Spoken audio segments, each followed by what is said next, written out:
Good day. My name is Dr. Ray Pilapil. I am currently teaching at the Ateneo Davao University and at the same time serving as the Dean of the School of Arts and Sciences in ADU. Before I continue, I would like to say thank you to Paulo for inviting me to become part of this seminar course on critical theory that he is teaching in UST this semester. My presentation will basically revolve around the theory of recognition as proposed by Axel Honneth and its implications for the Moro struggle in Mindanao. I will divide my videos into three parts. The first part, I will focus on the essential elements of Honneth's theory of recognition. The second part, the second video, I will discuss the implications of his theory of recognition for his theory of social justice. And in the third video, I will mainly discuss the Moro struggles in Mindanao as a test case for the theory of recognition. Now, before I formally begin my presentation, maybe I'd like to tell you very briefly now how did I become interested in critical theory? My interest in critical theory in general, and more particularly on theory of recognition, was born out of my own desire to make philosophy more relevant in today's world, particularly in my own context in Mindanao. I was looking for a way in which philosophy can contribute not only in understanding what was going on in Mindanao, but more importantly, in transforming our troubled island. Many times, philosophy or teaching philosophy, at least in our own context at the Ateneo de Davao, has been accused of being too theoretical, floating in midair without a clear relevance for society, for the people of Mindanao. So when I was preparing my dissertation, PhD dissertation, a long, long time ago, it was very clear to me that I wanted to focus on ethics and political philosophy, especially on social justice discourse. I was inspired by the Marxist idea again that philosophy should not be limited to speculative thinking, but more importantly, it has to be socially transformative. So that was where I eventually got hooked in critical theory, most particularly Axel Honneth's theory of recognition. Now let me go formally to my presentation by sharing with you uh, my PowerPoint slides.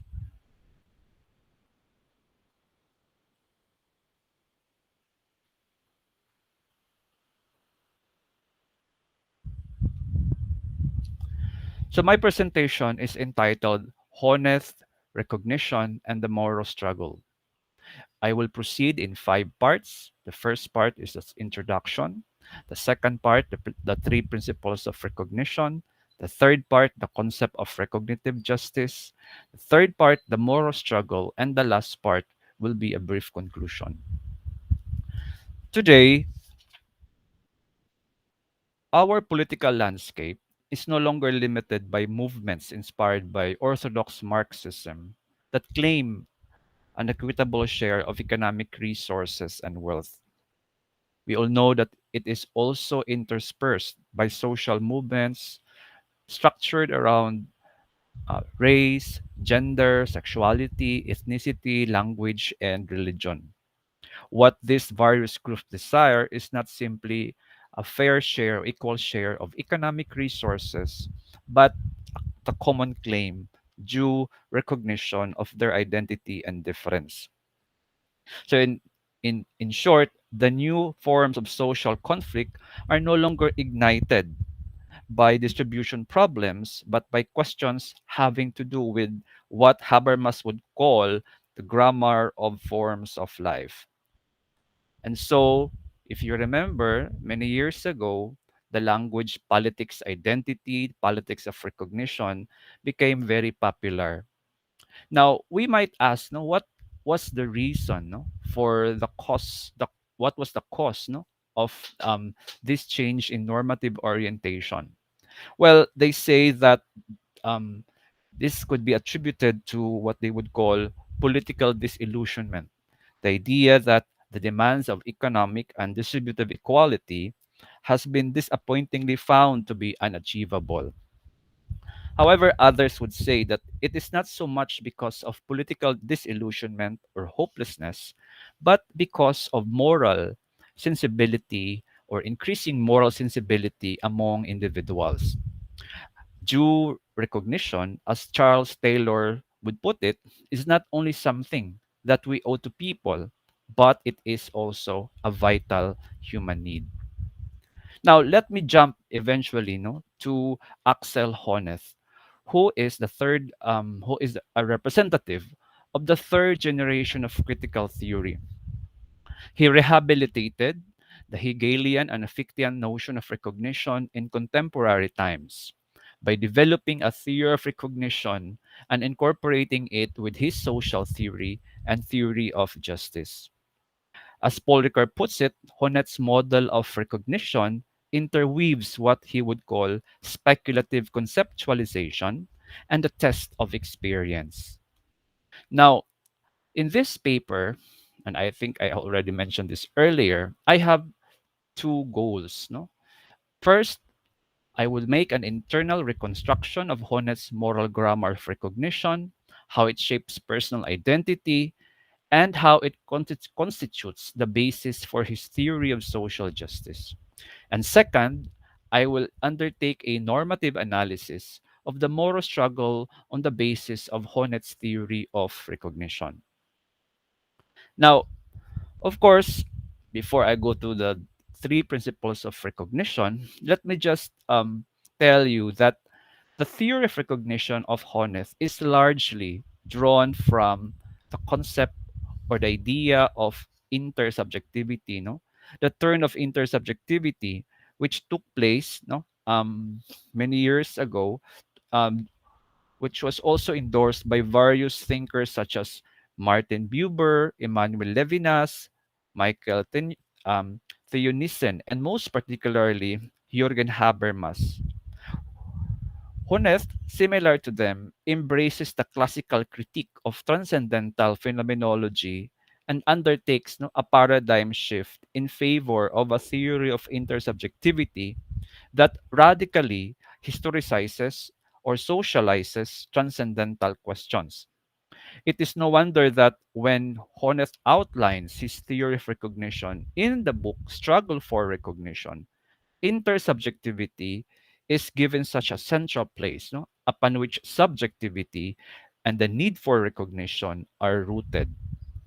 So now let me go to the three principles of recognition. So drawing from the basic nature of human beings as primarily intersubjective, Honneth says that persons do not only desire recognition, but more importantly, they need multiple types of recognition depending on the sphere of social interaction. Well, he refers to three types of social interaction, three levels of social interaction: intimate relationships, legal relations, and third, he would call social relationships, generally speaking. So in the intimate sphere, he said that Honneth says that human beings need love. In legal relations, human beings need respect. And in social relationships, they need esteem. Now let us discuss one by one these three principles of recognition. First, love that is connected to the basic self relation of self confidence. How does Honneth define love?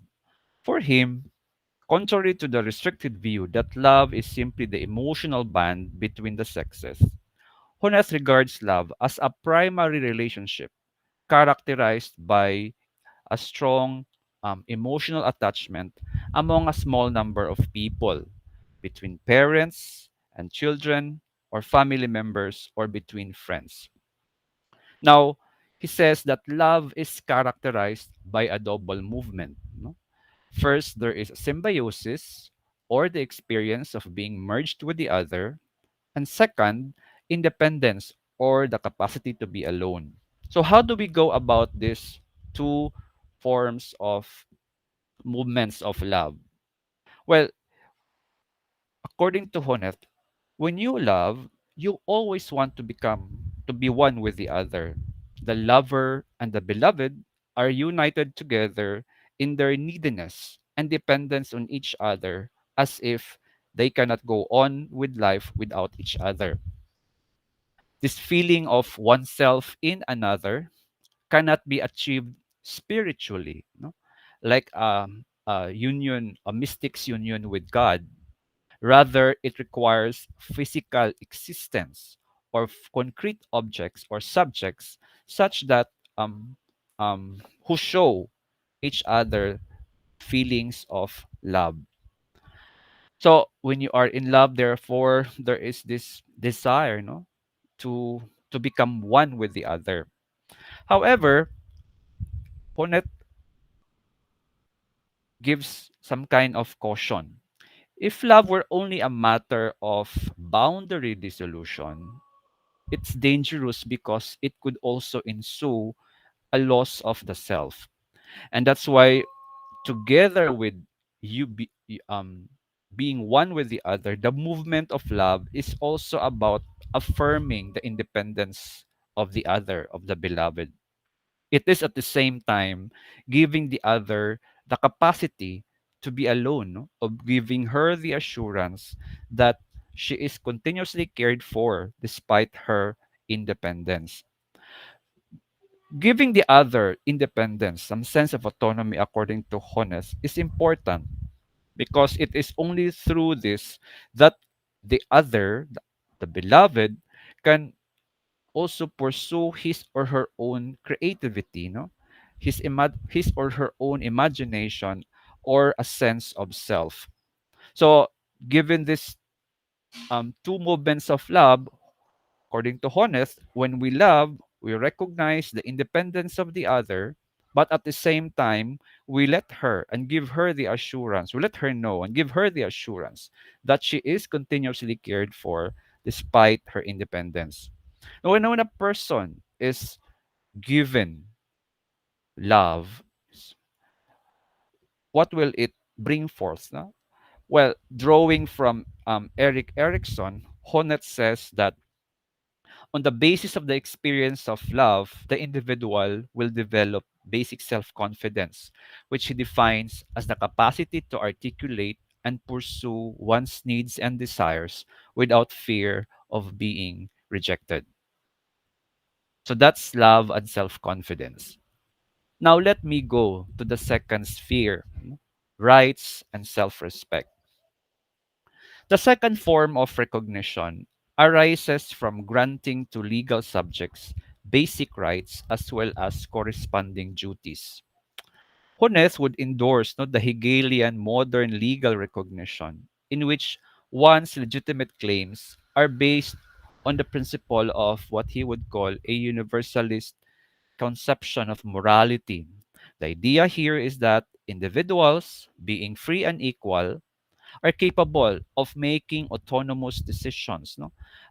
Reasonable decisions regarding moral questions. Now, in modern legal recognition, the legal order, being represented by the blueprint of the social contract, is understood to be the expression of the universalizable interests of all members of the society.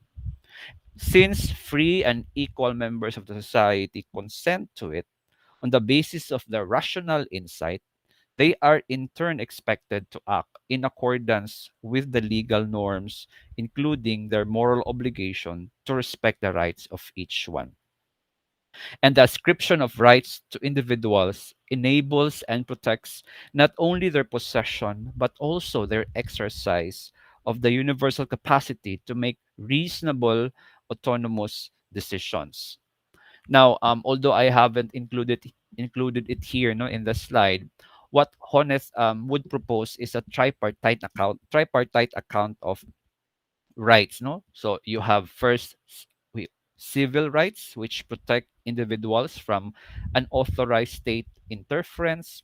Second, Honneth would mention political rights, which guarantee participation in public will formation. And third, social rights, also called welfare rights or socio-economic rights, which ensure individuals fair share of basic goods. So these three forms of rights are similar, no, to those enshrined in the Universal Declaration of Human Rights. And for Honneth, they are not mutually exclusive or independent from one another. Rather, they represent a whole package so that individuals can equally participate in the public process of rational agreement. Now, very interestingly, no, contrary to a individualistic conception of rights, what Honest would like to emphasize here is the intersubjective structure, no, of rights. No? For him, rights have intersubjective structure in the sense that they are products of mutual recognition of members as free and equal in a political community.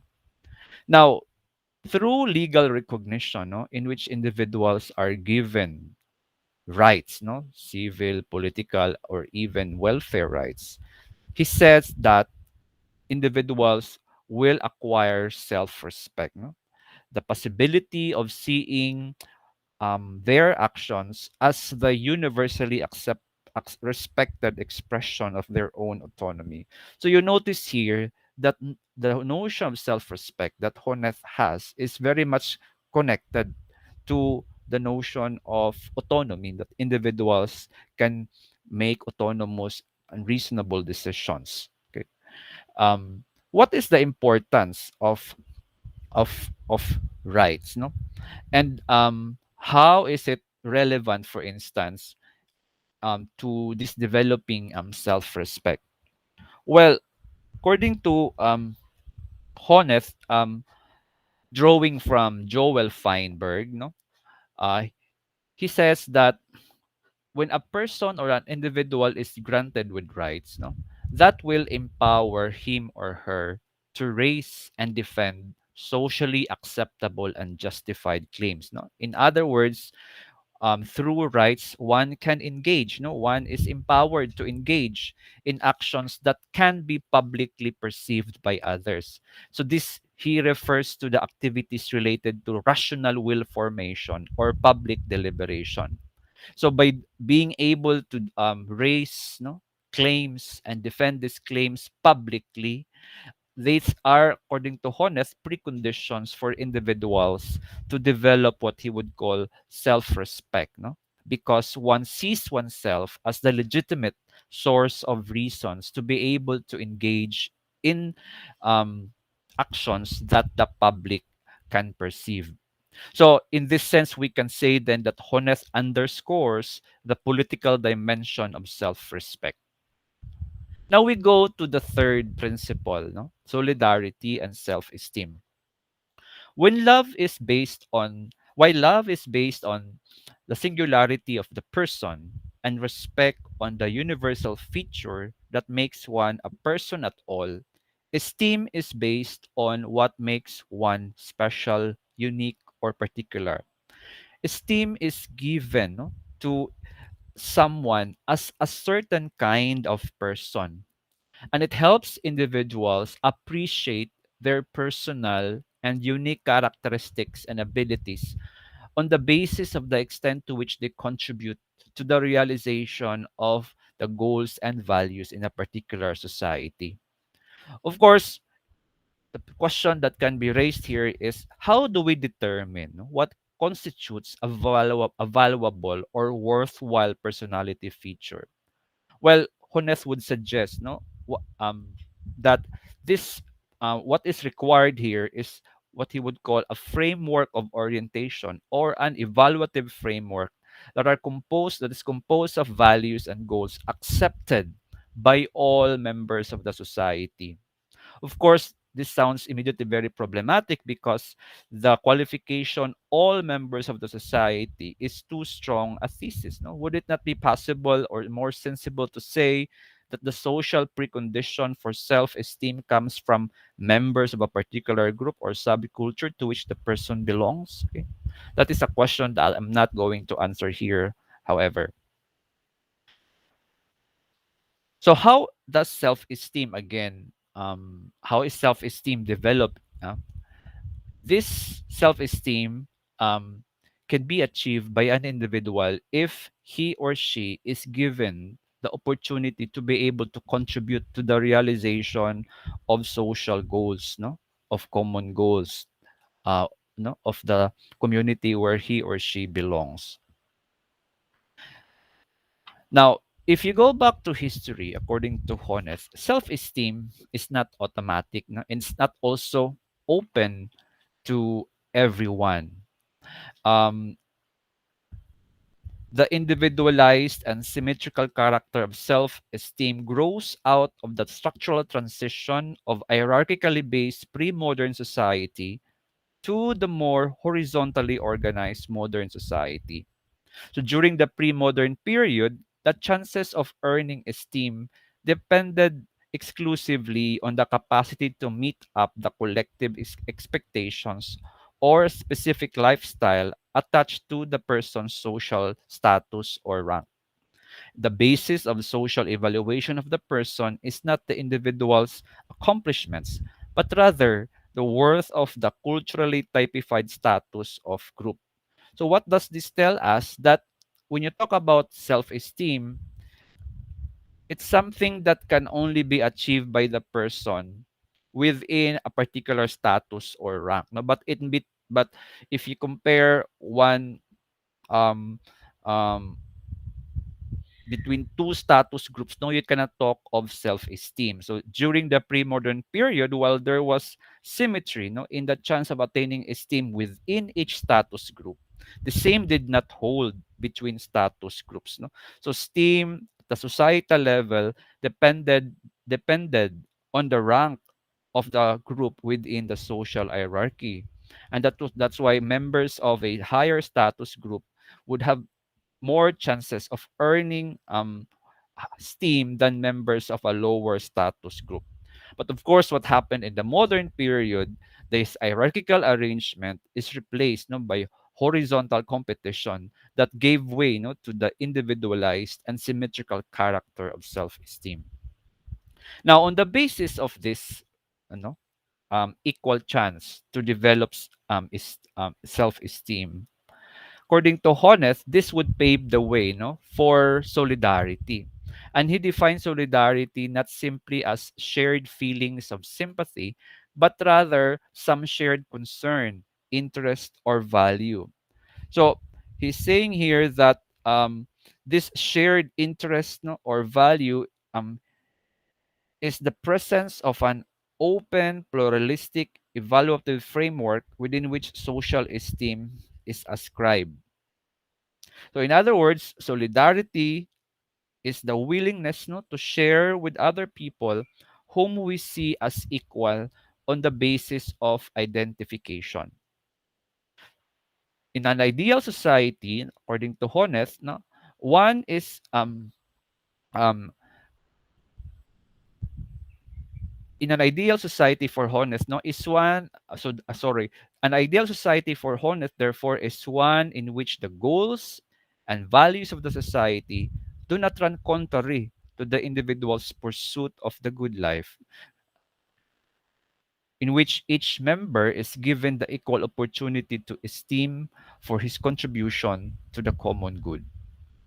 Okay. Now, what does this tell us? No, this discussion about the three principles of recognition. Well, for Honneth, no, the self relations of basic self confidence, self respect, self esteem are instances, no, of the dynamic process of self formation. No?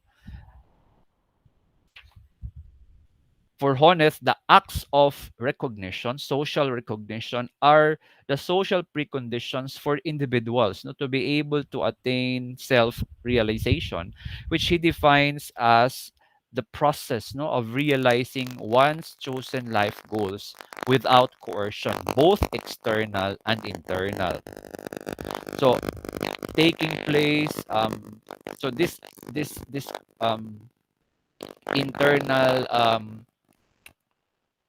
barriers, no, could refer, for instance, to psychological inhibitions, no, and fears that prevent individuals from achieving self-realization. Taking place in different and sometimes interlocking spheres of recognition, family, legal, and social. The three forms of recognition all point to the basic intuition that self-realization is acquired in personal. We are able to achieve our um, um, full and distorted subjectivity of those persons through our experience of healthy conditions of mutual recognition of personal identities. However, Honneth is actually aware, no, that in a non-ideal world, individuals can be misrecognized, no, as in the case of or as in the experiences of not being loved, of being disrespected, and being disesteemed. These experiences, no, take the concrete forms, for instance, of physical abuse, no, like torture and rape, denial of equal rights, no, denigration of individuals and cultural practices. So these different forms of misrecognition can inflict grievous wounds, no, upon the self, no, as if and cause humiliation, no, which he defines as the feeling of being unwanted or unworthy in the society, as if one's very own life, no, does not possess significance or integrity of its own. Now, very interestingly, he would point out that the more fundamental the type of self relation that is violated, the greater is the moral injury. And that's why, of all the three forms of recognition for Honneth, no, the most destructive actually is the physical maltreatment, no, because in physical maltreatment, um, it denies the person, no, through force, independent control of his or her body, um, that would somehow produce not only physical pain but also a loss of the reality to the person. So that a person who has lost basic self-confidence, no, will no longer trust, will lose trust, no, in the world, leading to what he would call psychological death. Okay, well, of course there are other forms of no, moral injuries, that are can be inflicted, no, on individuals when they are denied of respect, no, when they are denied of the chances of achieving self-esteem, no, which he would call in the case of person, no, that is being treated as a second class citizen, no, where the person loses sense of self-respect. He says that it can lead to what he would call social death, because um, the person will no longer see himself or herself as a morally responsible agent capable of making moral judgments, no? And in the denigration of cultural and individual practices, no, it can lead to what he would call moral scars and injuries, generally speaking, no? And so in fact, Charles Taylor, no, would also echo, no, here the effects of misrecognition on one's personhood, and that is that it can inflict a grievous wound, no, um, on the victims, no, that can also contribute to these feelings of self-hatred. So without because of these ethical psychological effects of misrecognition, he said that Honneth said that individuals, no, will lose their chance to attain self realization. And with no self confidence, with no self respect, with no self esteem, the question, who am I, will never be answered. So, in the end, what does this tell us is that for Honneth, the acts of recognition are social preconditions for self realization. No? So recognition, therefore, is not merely a matter of cognition, no? Not merely a matter of identification within a particular spatio-temporal framework of a subject. Instead, recognition has a moral dimension, um, has a moral character, no, possesses a moral character in two ways. No, the first one is that um, in the process of recognition, we are morally obligated to behave towards the other in a manner that is respectful of the worth of the person. And second, recognition as affirmation has a constructive feature, no? In the sense that it is actively involved in the constitution of individuals. So, in other words, recognition can either break or make a person. No? So, recognition brings something new into existence, transforms individuals in some way, both in the positive or negative, either in the positive or negative sense. Now, as I've said, it can either make or break a person. Recognition, in the positive sense, make a person with when it contributes to a healthy um, sense of oneself, no healthy um, positive self concept, no, while misrecognition can break a person when it causes moral injury, no. So in the end, the social practices of recognition, according to Honneth, play a very important role in the development of persons and into persons of a particular kind. And in that aspect, recognition as affirmation has a very important moral character. So I will stop here, and later I will proceed to discussing the implications of this theory of recognition for the theory of justice. See you in a while.